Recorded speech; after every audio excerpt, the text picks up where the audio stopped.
کسی موضوع پہ لگتا ہے کہ یہ اس دور کا افلاطون ہے، لیکن ہم دیکھیں گے کہ نماز کا وقت ہوگا تو چپکے سے کھسک جائے گا. تو یہ اتنی سی بات اس کو سمجھ نہیں آتی. تو یہ اللہ کی توفیق سے ممکن ہوتا ہے. جس کو وہ چاہتا ہے اس کو اپنی چوکھٹ پہ بلا لیتا ہے. جس زمانے میں بڑی گہما گہمی ہوتی تھی اسٹیشن کے اوپر، تو لاہور اسٹیشن کے سامنے ایک مسجد ہے. تو عصر کی نماز کا وقت تنگ ہو رہا تھا اور کلی نے سامان اٹھایا ہوا تھا بڑا پکا نمازی. تو جب مسجد کے قریب سے گزرنے لگا، میکلوڈ روڈ پہ کہیں اس نے جا کے سامان دینا تھا، تو جس کا سامان اٹھایا تھا اسے کہا کہ 2 منٹ لگیں گے، اگر تم کہو تو میں نماز پڑھ لوں، وقت تنگ ہو رہا ہے. اس نے کہا ٹھیک ہے، سامان رکھا. اب وہ بابا جی اندر نماز پڑھنے لگے. نماز تھوڑا جو ہے وہ بڑے سکون سے پڑھتے تھے. تو 4 رکعتیں بڑے سکون سے پڑھی، اور یہ بار بار وہ جہاں جوتے اتارتے ہیں وہاں سے جا کے اندر جھانکتا ہے کہ بابا جی ابھی آئے نہیں ہیں. تو خیر بابا جی نے سلام پھیرا، اور اس کے بعد تسبیحات فاطمہ پڑھنے کا بھی ان کا ذوق تھا، تو وہ جلدی جلدی پڑھنے لگ گئے. اس کے صبر کا پیمانہ چھلک گیا، کافی دیر سے انتظار کر رہا تھا. تو اب یہ تھوڑا سا اندر کی طرف جھانک کر کے کہتا ہے بابا آ بھی جاتے نو کیڑی شے باہر نہیں آن دیندی. تو بابے نے پیچھے پلٹ کے دیکھا تو وہی صاحب تھے. کہا پتر جڑی شے تینوں اندر نہیں آن دیندی. تو یہ اس کی توفیق ہو تو سجدے کی توفیق ملتی ہے. ورنہ ہم نے دیکھا ہے جنازوں کے موقع پر مسجد کے قریب سے جنازہ اٹھ رہا ہوتا ہے، اور ظہر کے فوراً بعد جنازہ ہے، اور وہاں سے قبرستان لے جانا ہوتا ہے، اور کچھ لوگوں نے وضو بھی رکھا ہوا ہوتا ہے، لیکن اس کے باوجود بھی اندر باہر ٹہل رہے ہوتے ہیں. اندر نماز کی فرض عین پڑھنے کی توفیق نہیں ہوتی، اور فرض کفایہ پڑھنے آئے ہیں. تو اس کا مطلب کیا ہے؟ اللہ توفیق ہی نہیں دیتا. میرے والد گرامی سے کسی نے کہا حضور میں نماز پڑھنا چاہتا ہوں، صبح جاگ نہیں آتی. فرمانے لگے ارادہ پکا ہو تو نیند نہیں آتی، تم کہتے ہو جاگ نہیں آتی. صبح سبزی منڈی جانا ہو تو جاگ آ جاتی ہے. فرمایا کرتے تھے کچہریوں میں تاریخ ہو تو جاگ آ جاتی ہے، نماز کے لیے جاگ نہیں آتی. تو یہ ہمارے اندر کی کمزوریاں ہیں، ورنہ ایسا ہو نہیں سکتا کہ مالک کے حضور سجدہ ریزی سے انسان رک پائے. تو قد افلح من تزکا وذکر اسم ربہ فصلی بل تؤثرون الحیات الدنیا. تیسری بات اللہ جل شانہ نے ارشاد فرمائی، جو انسانی عمومی رویہ اور انسانی نفسیات ہیں اس کو بیان فرمایا کہ بل تؤثرون الحیات الدنیا والآخرۃ خیر وابقی. تم عموماً جو رویہ ہے تمہارا، تم جیتی دنیا، نقد دنیا کے پیچھے ہی دوڑتے ہو اور اس کو ہی ترجیح دیتے ہو. یعنی تمہارا ظاہری رویہ یہ ہے، چونکہ دنیا نقد کا سودا ہے اور آخرت ادھار ہے. شیطان کہتا ہے اب چوری کر اب مال ملے گا، اب بدکاری کر اب لطف آئے گا. اللہ نے وعدے ہمیں آخرت کے لیے، بہت ساری چیزوں کے وعدے آخرت میں دیے. غور و فکر کرنے والوں کے لیے کافی ہے، دنیا میں بھی اللہ تعالیٰ جل شانہ کی کرم نوازیوں کا می برستا ہے. لیکن خیر بہت سارے امور ہیں کہ اللہ تعالیٰ نے اس کا سودا ادھار پہ رکھا ہوا ہے، اور دنیا کے اوپر شیطان کہتا ہے یہ نقد سودا ہے. تو انسان اس جیتی دنیا کے نقد سودے کی طرف بھاگ پڑتا ہے، یہ اس کی نفسیاتی کمزوری ہے. تو فرمایا بل تؤثرون الحیات الدنیا، تم دنیا، جیتی دنیا کو ترجیح دیتے ہو، والآخرۃ خیر وابقی، حالانکہ آخرت بہتر بھی ہے اور دائمی بھی. اب 2 چیزیں یہاں بیان فرمائیں، اور میری گفتگو ان 2 چیزوں کو بیان کرنے کے بعد اپنے اختتام کی طرف بڑھ جائے گی. تو اس پر میں آپ کی توجہ چاہوں گا. فرمایا کہ تم جیتی دنیا کے پیچھے بھاگتے ہو، سویر سے لے کر شام تک، شام سے لے کر سویر تک.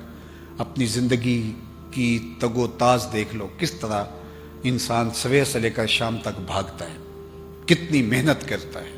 کہتا تو یہ ہے کہ میں 2 وقت کی روٹی کے لیے بھاگ رہا ہوں. تو 2 وقت کی روٹی کے لیے اتنا تردد نہیں کرنا پڑتا. اور بہت سارے تقاضے ہیں ہمارے نفس کے، جن کو پورا کرنے کے لیے ہم نے اپنے آپ کو جو ہے وہ کولو کے بیل کی طرح جوت دیا ہے، حالات کے جو ہے وہ رحم و کرم پہ چھوڑ دیا ہے. اور جو آخرت ہے وہ کیا ہے؟ فرمایا والآخرۃ خیر وابقی. 2 لفظ بیان کیے، خیر اور ابقا. آخرت دنیا سے بہتر بھی ہے اور نہ ختم ہونے والی بھی ہے. اب امام فخر الدین رازی علیہ رحمہ تفسیر کبیر میں اسی آیت کریمہ کے تحت بڑی خوبصورت بات لکھی. آپ فرماتے ہیں دنیا کے ہیرے بھی ہوں اور آخرت کی ٹھیکریاں بھی ہوں تو وہ زیادہ قیمتی ہے. کیوں؟ اس لیے کہ وہ دائمی ہے، چونکہ یہ یہاں رہ جانے والی. ایک شخص کی جیب میں 1 کروڑ روپیہ ڈال دیا جائے لیکن وہ اس کا نہ ہو، اور ایک شخص کی جیب کے اندر جو ہے وہ چند روپے ہوں لیکن اس کے ہوں، تو اس کا تو پھر وہی ہوا، اس کے لیے تو قیمتی وہی ہوا جو اس کا ہے. یہ سب کچھ ترکہ بن جائے گا. ابھی سانس جو ہے وہ نکلی اور ابھی سب کچھ ترکہ بن گیا. اور جن کے لیے اتنا کچھ کیا تھا وہ تو غسل دینے کے روادار بھی نہیں ہوتے. میاں صاحب بولے جاندی واری ڈرونا بنیو تے ہاتھ نہ لاندے ڈر دے، جنہ لئی تو پاپ کمائے اج کتھے نہیں تیرے کر دے. وہ تو غسل دینے کے لیے بھی آمادہ نہیں ہوتے، ان کو تو خوف آنے لگ جاتا ہے، ان کو تو وحشت سی ہونے لگ جاتی ہے. تو یہ دنیا، یہ جیتی دنیا جس کے پیچھے انسان دوڑتا ہے، تو حضرت امام فخر الدین رازی علیہ رحمہ فرماتے ہیں کہ اس کے ہیرے اور موتی بھی ہوں اور وہاں ٹھیکریاں بھی ہوں اور وہ بھی قیمتی. اور میں آپ کے سامنے اس کی ایک مثال رکھنا چاہتا ہوں جو اللہ کے محبوب نے بیان فرمائی. وہ کیا؟ اللہ کے محبوب نے ارشاد فرمایا کہ جنت میں، یہ جنت کی پراپرٹی ویلیو ہے جو اللہ کے محبوب نے بیان فرمائی. میں تو شعبے کا شخص نہیں ہوں، لیکن جو اس شعبے سے وابستہ ان سے پوچھئے کہ باہر دور دیہاتوں میں کوئی 2-4 ایکڑ فروخت کریں تو آپ کے شہر اسلام آباد کے اندر کوئی 1 یا 2 کنال کا پلاٹ آتا ہوگا اس کے مقابلے کے اندر. اور وہ بھی وہاں سے فروخت کر کے کسی کمرشل جگہ پہ اس کو خریدے تو ہو سکتا ہے کہ وہ مرلوں میں سمٹ جائے. اور اگر آپ حرم کے آس پاس لینا چاہیں، سب سے قیمتی جگہ وہ ہیں، تو وہاں ہو سکتا ہے فٹوں میں ملیں آپ کو. تو جگہ جگہ کی پراپرٹی ویلیو ہے. دیہات کے اندر اتنے پیسوں کے اندر کتنے مربع آ گئے، شہر میں چند کنالیں آئیں اور حرم کے آس پاس چند فٹ آئے. اب جنت کی پراپرٹی ویلیو کیا ہے یہ تو وہی بیان کرے گا جو جنت کو جانتا ہے. تو اللہ کے محبوب نے جنت کی پراپرٹی ویلیو بیان کی. سنیے، فرمایا جس کو جنت میں ایک کوڑا رکھنے کی جگہ مل گئی، ایک ڈنڈے جتنی جگہ، ایک کوڑے کی جتنی رسی ہوتی ہے، صرف اتنی جگہ جس کو جنت میں مل گئی، دنیا و ما فیہا سے وہ جگہ زیادہ قیمتی. یہ پراپرٹی ویلیو اللہ کے محبوب نے بیان فرمائی.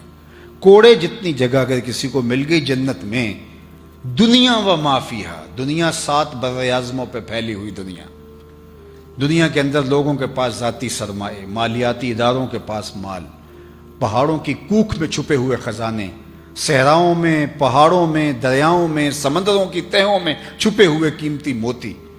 اس کائنات کے اندر جو کچھ ہے سب کی قیمت لگائی لی جائے اور جنت میں ایک ڈنڈا رکھنے کی جگہ، ایک کوڑا رکھنے کی جگہ، کیا اس کو خرید پائیں گے اتنی قیمت سے؟ میرے حضور نے فرمایا یہ اس سے بھی قیمتی ہے، دنیا و ما فیہا سے زیادہ قیمتی ہے. اللہ اکبر. یہ صحاح کی روایت ہے. اور جنت میں سب سے کم جگہ کس کے پاس ہوگی؟ ذرا دیکھیے. یہاں کسی کے پاس بہت کم جگہ ہوگی تو وہ 3 مرلے کا پلاٹ ہوگا، کسی کے پاس 10 مرلے کا پلاٹ ہوگا، ہو سکتا ہے کوئی اس سے بھی کم جگہ کا مالک ہو. لیکن جنت میں سب سے کم پراپرٹی کس کی ہوگی؟ صحیح بخاری اٹھائیے. جنت میں اس شخص کا ذکر کیا گیا جس کے پاس سب سے کم پراپرٹی ہے. اور وہ کون شخص ہے؟ جو سب سے آخر میں جنت میں جائے گا. جہنم کے رگڑے سہ سہ کے سب سے آخر میں جہنم سے نکالا جائے گا اور سب سے آخر میں جنت میں جائے گا. ایک روایت میں فرمایا کہ میں اس کا نام بھی جانتا ہوں، لیکن سند کے اعتبار سے اس حدیث کو علماء نے کہا کہ ضعیف ہے، لہذا میں اس کو ذکر نہیں کر رہا. لیکن جو روایت میں آپ کے سامنے رکھا ہوں یہ صحیح بخاری کی ہے. جنت میں سب سے کم پراپرٹی اس کی ہوگی جو سب سے آخر میں جہنم سے نکالا جائے گا اور سب سے آخر میں جنت میں جائے گا. اور حدیث پاک میں آتا ہے کہ جب وہ جہنم سے نکالا جائے گا